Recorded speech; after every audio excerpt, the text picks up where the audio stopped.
Hey everyone, and welcome back for another deep dive. You ready to travel back in time with me today? We're going all the way back to ancient India to explore a region that's as fascinating as it is geographically unique, the Deccan Plateau.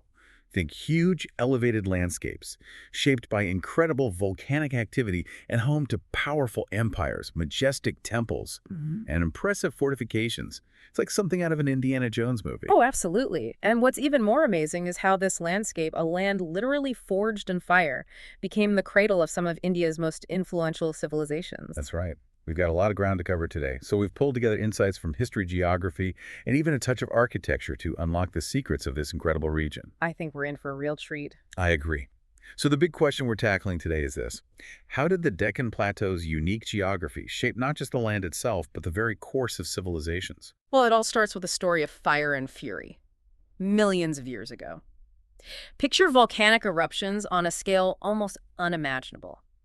And we're not just talking about a few mountains spewing lava, but a series of events so powerful, they blanketed a region almost the size of modern-day Europe in molten rock. Whoa, that's more than just your average volcanic eruption. Oh, yeah. This was a geological event of epic proportions. We're talking about lava flows so massive, they created what we know today as the Deccan Traps. The Deccan Traps. Okay, so is that what formed the Deccan Plateau as we know it? Exactly. Those massive lava flows cooled and solidified over time, creating the plateau's distinctive step-like structure. It's like layers upon layers of volcanic rock, forming the very foundation of a landscape that will become the heartland of powerful empires. Okay, so we've got a land literally forged in fire. But volcanoes aren't exactly known for creating fertile ground. How did this fiery beginning set the stage for the rise of civilizations? Right. That's where things get really interesting. You see, those volcanic eruptions didn't just leave behind rock. They also gifted the Deccan Plateau with a very special type of soil, Rigur soil, also known as black cotton soil. Rigur soil. Okay, that rings a bell. Isn't that the stuff that's incredibly fertile? You got it. This soil was a game changer for the region. It's incredibly rich in nutrients and has this amazing ability to retain moisture, making it ideal for agriculture even in a region with a challenging climate. So picture this ancient people arrive in this region, and instead of finding a barren volcanic wasteland, they discover fertile land ripe for cultivation.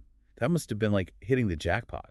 Absolutely. This fertile land allowed for the cultivation of a wide range of crops, supporting growing populations and eventually leading to the development of complex societies and, of course, powerful empires. And I'm guessing the Deccan Plateau's geography had a hand in shaping those empires, too. Didn't it provide some natural advantages when it came to things like defense? It was like a natural fortress, imagine. A landscape of hills, rivers, and dense forests, all acting as barriers against invaders. This natural protection gave the Deccan Plateau's empires a strategic edge, allowing them to focus on development and expansion. So it's not just about fertile land, it's also about strategic location. The Deccan Plateau was basically built for empires to thrive. We're talking about empires like the Chalukyas, Rashtrakutas, Yeah. and the Vijayanagara, right? Didn't they all leverage these geographical advantages to become major powers? They did. And each of them left their own unique mark on the Deccan Plateau, not just in terms of political power, but also in terms of art, architecture, and cultural innovations. Okay, I'm already hooked. Before we dive into the specifics of those empires, let's talk about how this unique landscape influenced their architectural choices. Well, we're talking about some seriously impressive temples and fortifications, right? Did the geography play a role in how those structures were designed and built? Oh, absolutely. The Deccan Plateau's geography is woven into the very fabric of its architecture. Take the Vijayanagara Empire, for example. They strategically placed their capital city amidst a landscape of rocky hills, using the natural terrain to create some of the most formidable fortifications in Indian history. So they were basically incorporating the landscape into their defense strategy. Were there any specific architectural elements that stand out? Oh, definitely. Think massive walls, strategically placed gateways, and ingenious use of slopes and cliffs to create natural barriers. Some of these walls were so thick they could accommodate entire market streets and residential areas within them. Wow, a city within a wall. That's incredible. It sounds like they weren't just building for defense, they were creating entire urban centers integrated with the landscape. What about the temples? Did the geography influence their design as well?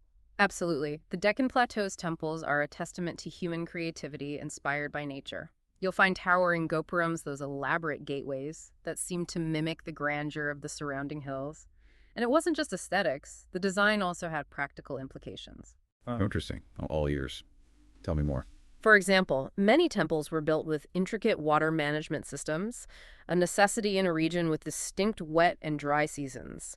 These systems collected and stored rainwater, ensuring a constant supply for both religious rituals and the surrounding communities. It's fascinating how they were able to blend artistry and functionality, drawing inspiration from the landscape to create structures that were both beautiful and practical.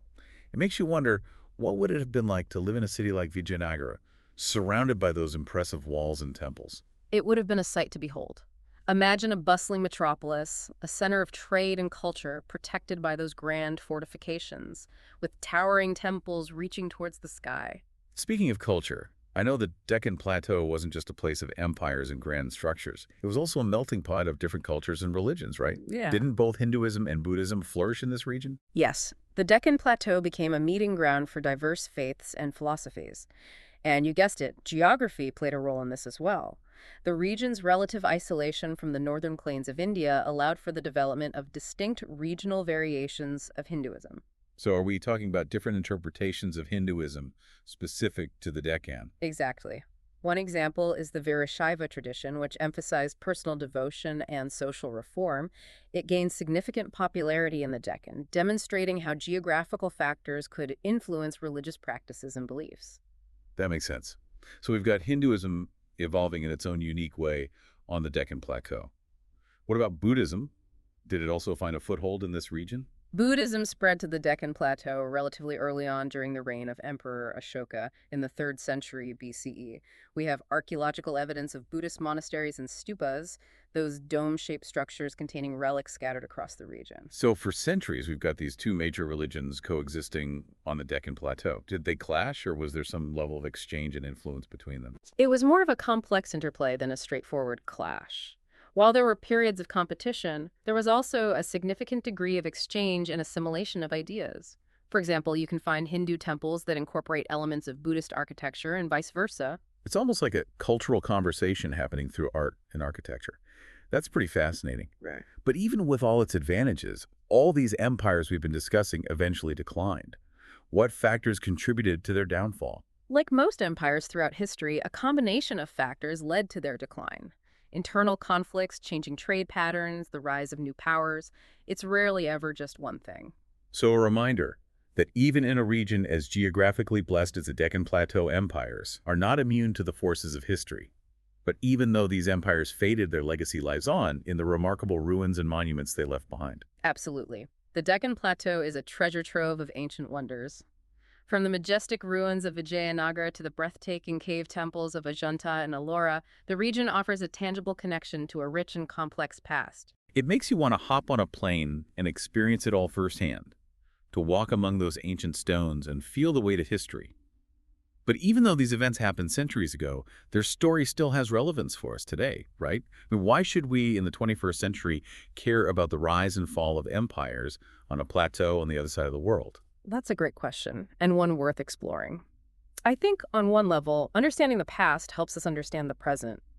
The story of the Deccan Plateau reminds us that geography continues to shape our world, influencing everything from resource management and trade to political dynamics and social structures. So it's not just about ancient history, it's about understanding the forces that continue to shape our world today. Are there any specific lessons we can draw from the Deccan Plateau's experience? Certainly. For example, the Deccan's history highlights the importance of sustainable resource management, particularly water.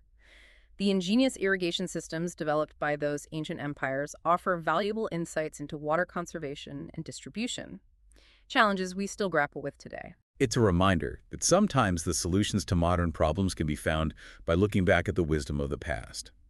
But beyond the practical lessons, there's also the sheer wonder and beauty of it all, right? Absolutely. Exploring the Deccan Plateau's history isn't just about learning facts and figures. It's about connecting with the human spirit, appreciating the creativity and resilience of those who came before us. It's about recognizing that we are all part of a larger story, a story that stretches back through millennia, connecting us to those who built empires and temples, who farmed the land and created art, who lived and loved and left their mark on the world. And for you, especially given your interest in architecture, I encourage you to explore the incredible architectural legacy of the Deccan. The temples, forts, and palaces are more than just structures. They're expressions of power, faith and artistic brilliance. Imagine stories etched in stone just waiting for you to uncover them. So it's not just about kings and conquests. It's about the art, the culture, and the everyday lives of the people who called this land home. Precisely. For example, the intricate carvings you'll find on temple walls, the elaborate water systems within forts, and even the humble remains of ancient settlements. They all offer a glimpse into the social and cultural fabric of the Deccan Plateau. They tell stories of skilled artisans, innovative engineers, and communities adapting to their environment. It sounds like the kind of place that would reward a curious mind like yours, inviting you to look beyond the surface and uncover the hidden layers of meaning.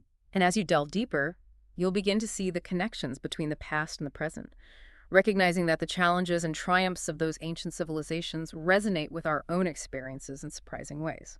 So we've seen how the Deccan Plateau's geography shaped its history, influencing the rise and fall of empires, the development of unique cultures, and the creation of awe-inspiring architecture. But I'm left with one final question. What happened to the Deccan Plateau after these empires faded? Did it simply become a forgotten relic of the past, or did it continue to evolve? That's a great question.